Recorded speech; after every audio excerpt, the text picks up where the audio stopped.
Ahora quisiera darle la palabra a Rafael Bautista, que es sociólogo y epistemólogo, viene de Bolivia. Buenos días tengan todos ustedes. En primer lugar quisiera agradecer la invitación para participar en esta conferencia, en especial a la doctora Nila Heredia, quien me hizo llegar amablemente esta invitación. El tema en el cual voy a centrar mi participación tiene que ver con exponer y definir en qué consiste el término conceptual crisis civilizatoria. En Bolivia, a propósito de la discusión en torno a la descolonización epistémica del conocimiento que por 5 siglos ha dominado no solamente la globalización de la economía capitalista en el mundo, sino incluso de las tentativas emancipatorias, sobre todo en los pueblos del sur, ha devenido en la exposición acerca de cómo lo que llamamos en filosofía los marcos categoriales intervienen decisivamente, no solamente en la comprensión del mundo, sino incluso en las praxis que ejercemos sobre la realidad. Esto quiere decir que los marcos categoriales serían marcos de interpretación que nos hacen ver la realidad de un modo y por lo tanto solo hace posible que podamos ejercer un tipo de praxis sobre ella. Entonces, para hablar de crisis civilizatoria, quisiera referirme a algo que decía en aquel momento y a quien quisiera dedicar estas palabras, esta exposición, porque decimos en Bolivia, cuando uno habla desde la verdad, desde nuestros pueblos, no solamente los presentes están convocados, sino también los ausentes, y todos los tiempos, el pasado, el presente y el futuro, porque estamos hablando en nombre no solamente de las víctimas, estamos hablando de la humanidad y en nombre también de la Madre Tierra. Entonces quisiera dedicar estas palabras al comandante Hugo Chávez.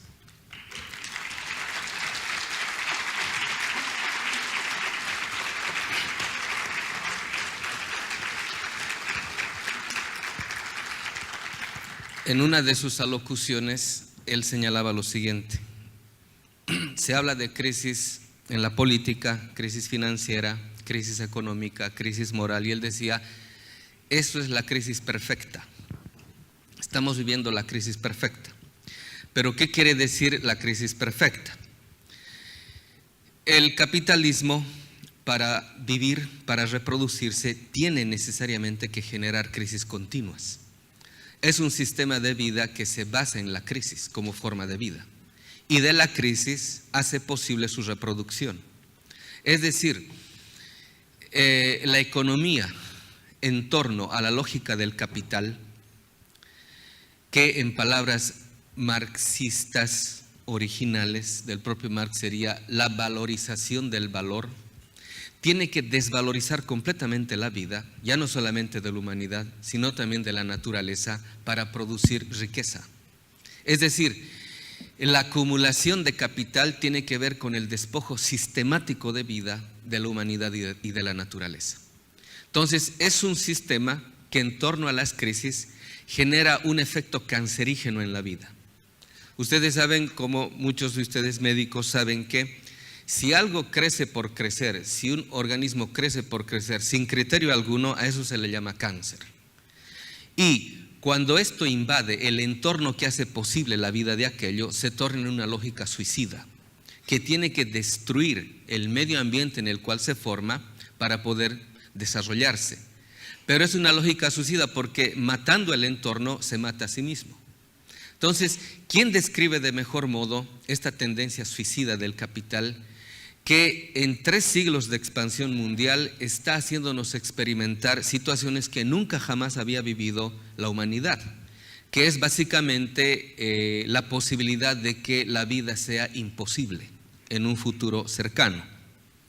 Entonces voy a citar El Capital, en el tomo 1, una frase que nos va a graficar de modo, si ustedes quieren,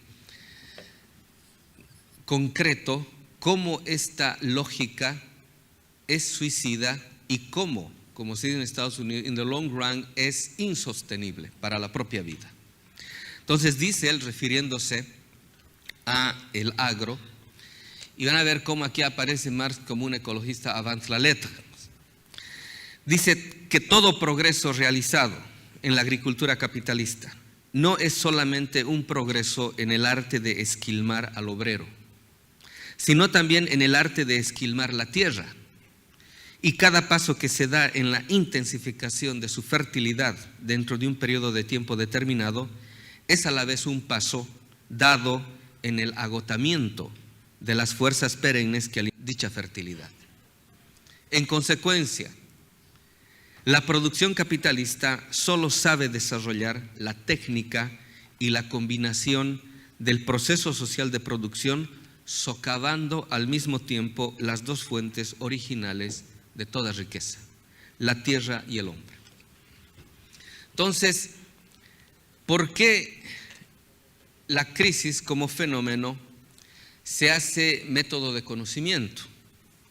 Que es la metodología que expone uno de los mayores intelectuales que ha habido en Bolivia, René Zabaleta Mercado, que nos podría verificar algo que continuamente en nuestras vidas nosotros vivimos y sin darnos cuenta, desde ahí se puede empezar a no solamente analizar, sino reflexionar en torno a lo que consiste la forma de vida que por 5 siglos ha dominado el planeta y que ha entrado ahorita en una crisis terminal y está mostrando sus limitaciones y con ellas está arrastrándonos a una situación, lo que llamamos un punto de no retorno, la famosa crisis climática, que los países del primer mundo prefieren llamar cambio, como si fuese algo natural a lo cual deberíamos nosotros adaptarnos, cuando es más bien el capital el que debería de adaptarse a la vida humana y a la naturaleza.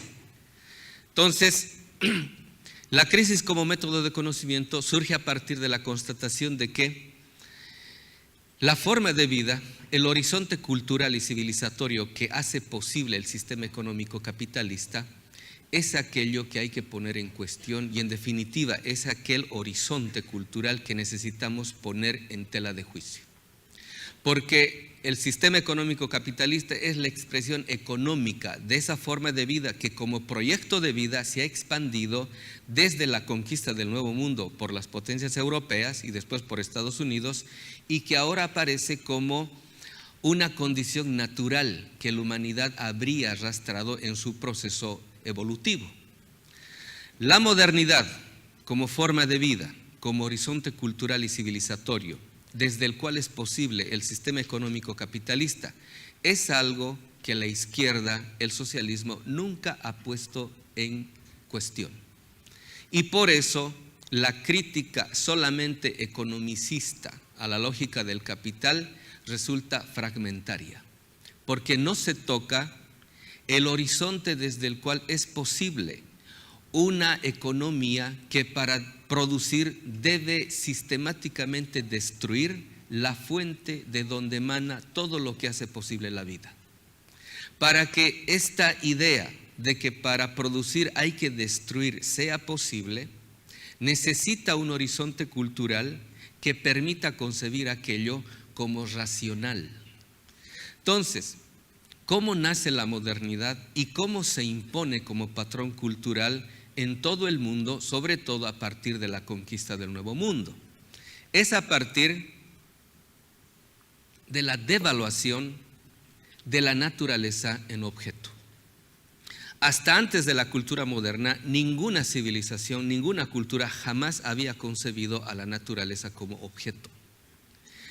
Para que la naturaleza sea concebida como mercancía, como explotable, primero tiene que sufrir una devaluación conceptual para que ésta aparezca como objeto a disposición.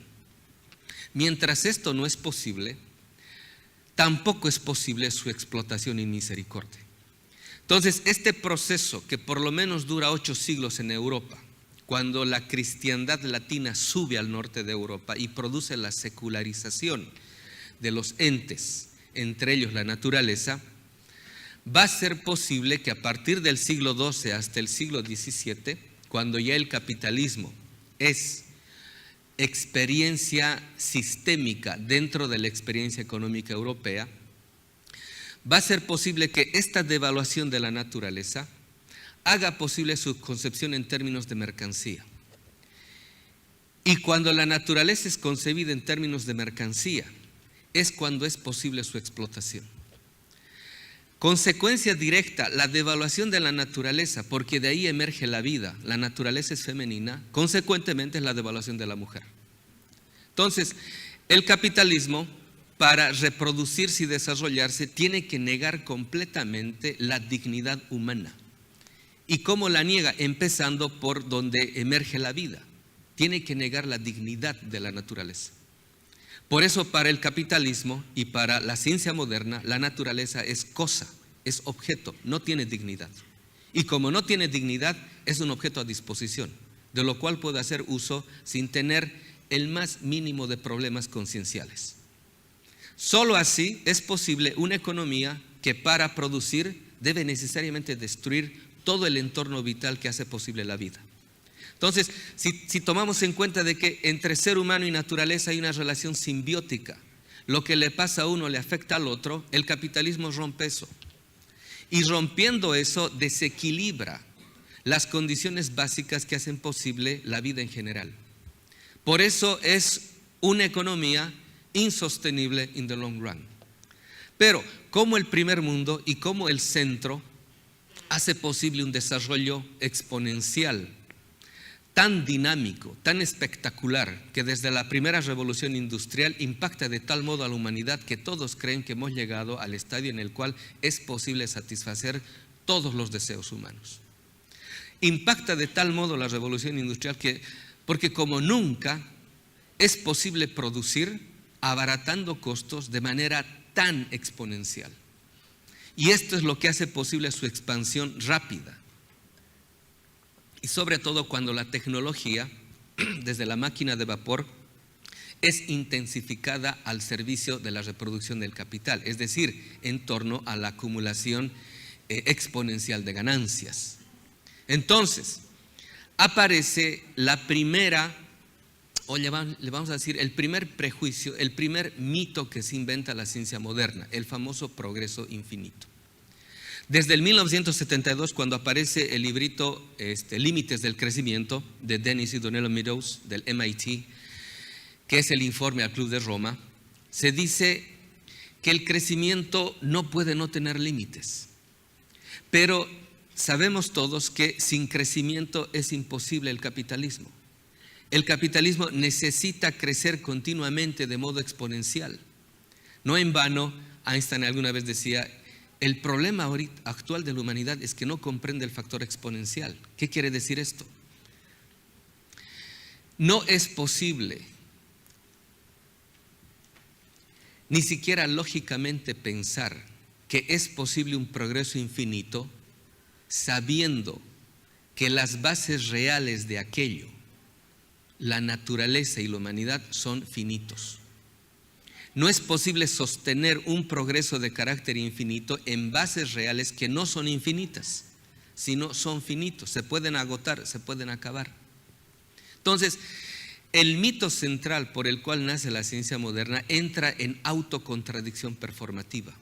No es posible sostener un progreso, un desarrollo, un crecimiento de carácter ilimitado e infinito, sabiendo que lo que hace posible aquello no tiene ese carácter. Por lo tanto, esta autocontradicción nos sirve para evidenciar cómo toda la dinámica que desenvuelve la lógica de producción del capitalismo tiene necesariamente que nacer y entrar constantemente en crisis. Cómo el primer mundo sostiene su estabilidad sabiendo que en el fondo está generando crisis, exportando sus crisis al tercer mundo. Y siempre ha hecho aquello desde que el capitalismo empieza a expandirse. Todas las contradicciones las exporta al tercer mundo. Por eso ellos pueden tener bellas carreteras, pueden tener lindos paisajes, pueden tener urbanizaciones espectaculares, pueden tener toda la riqueza que nos seduce diariamente por la televisión a costa nuestra. Pero esto tiene también un punto límite. Y la crisis climática está demostrando aquello. Es decir, vivimos un entorno simbiótico en el cual todo está relacionado. Alguna vez un investigador norteamericano, Greg Braden, comentaba cómo él, que después de dudar mucho de la ciencia moderna, se vuelca a las teorías de la física cuántica y después empieza a investigar, a curiosear la sabiduría de las religiones de supuestamente los pueblos atrasados, ¿no? Entonces, una vez comentando con un chamán en el Cañón del Colorado, él le dice, ¿no? Nosotros nos hemos dado cuenta, ya comentándole lo que está descubriendo la física cuántica en el mundo subatómico, le dice, nos hemos dado cuenta de que todo está ligado, todo está unido. No es como nos decía la física clásica newtoniana, de que todo está separado. No, todo está unido. Y el chamán le responde y dice, hasta que al fin se dieron cuenta. Entonces, estamos llegando a un punto en el cual la propia ciencia, las ramas más duras de la ciencia moderna, en torno a la física cuántica, al descubrimiento, ¿qué se llaman? Las teorías del caos, a las teorías de las cuerdas, etc. Se está demostrando que todo está unido. Y si todo está unido, nada de lo que se produce en algún lado tiene efectos parciales, tiene efectos totales y globales. Por lo tanto, crisis civilizatoria tiene que significar también crisis de la racionalidad, es decir, crisis del modo de la concepción de vida y de mundo que se ha expandido y globalizado en el mundo entero a partir de una perspectiva, de una sola perspectiva. A esto llamamos eurocentrismo. El eurocentrismo es el privilegio de la perspectiva europea por sobre todo el mundo. Y toda nuestra formación, como decía Boaventura de Sousa Santos, académica en los posgrados, maestrías y doctorados, toda la literatura que consumimos proviene de 4 países, y 4 países que han sido imperios en el mundo moderno: Estados Unidos, Inglaterra, Alemania y Francia.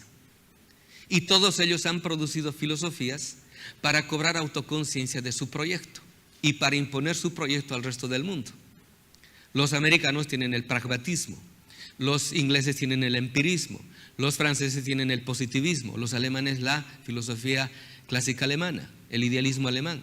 Es decir, toda esta perspectiva, que ni siquiera es el 5% de la humanidad, ha atravesado de tal modo nuestra formación que lo que ha producido es en nosotros una deformación. Y por eso, cuando incluso nosotros pretendemos procesos emancipatorios fundándonos o fundamentando toda perspectiva liberadora en el conocimiento que nos ha dominado, siempre producimos fracasos, ya no solamente históricos políticos, sino también existenciales. Porque nos hemos creído el cuento de que, según la perspectiva moderna, todo lo que han producido nuestros pueblos es premoderno. Y aquí pre no quiere decir anterior, quiere decir inferior. La modernidad ha inferiorizado la sabiduría de nuestros pueblos y de nuestras culturas, haciéndonos creer que lo único posible es lo moderno. Y todos queremos modernizarnos, todos queremos progresar y desarrollar en el sentido moderno. Todos creemos que la riqueza es la acumulación de bienes materiales. Pero ¿de qué sirve que tenga todo si mi vida no tiene sentido? Entonces, lo que ha entrado en crisis es el sentido de la vida. Porque estamos envueltos en un sistema económico que no produce vida, produce muerte a costa de la vida. Por eso la tendencia suicida empieza a ser subjetivada por nosotros los individuos y empezamos a tener compulsiones suicidas también. Y por eso nuestros procesos fracasan continuamente, porque insistimos en un conocimiento que no permite que descubramos nuestra realidad, sino que nos vela nuestra realidad. Porque en ese conocimiento nosotros no somos sujetos, somos objeto del conocimiento de un sujeto privilegiado en el mundo, el sujeto eurocéntrico, que ha expandido su proyecto y nos hace creer que su proyecto es el único racional, el único verdadero, el único justo, el único universal. Entonces, para terminar, crisis civilizatoria como crisis de la racionalidad solo puede ser respondida a partir de asumir de que La modernidad y los prejuicios envueltos dentro de ella necesitan ser limpiados dentro de nosotros en un proceso de descolonización epistémica como desmontaje sistemático del conocimiento que por 5 siglos ha dominado al planeta. Solo de ese modo es posible, partiendo de lo nuestro, ofrecerle a la humanidad alternativas reales a esta crisis en la cual nos ha envuelto el mundo moderno y el capitalismo. Muchas gracias.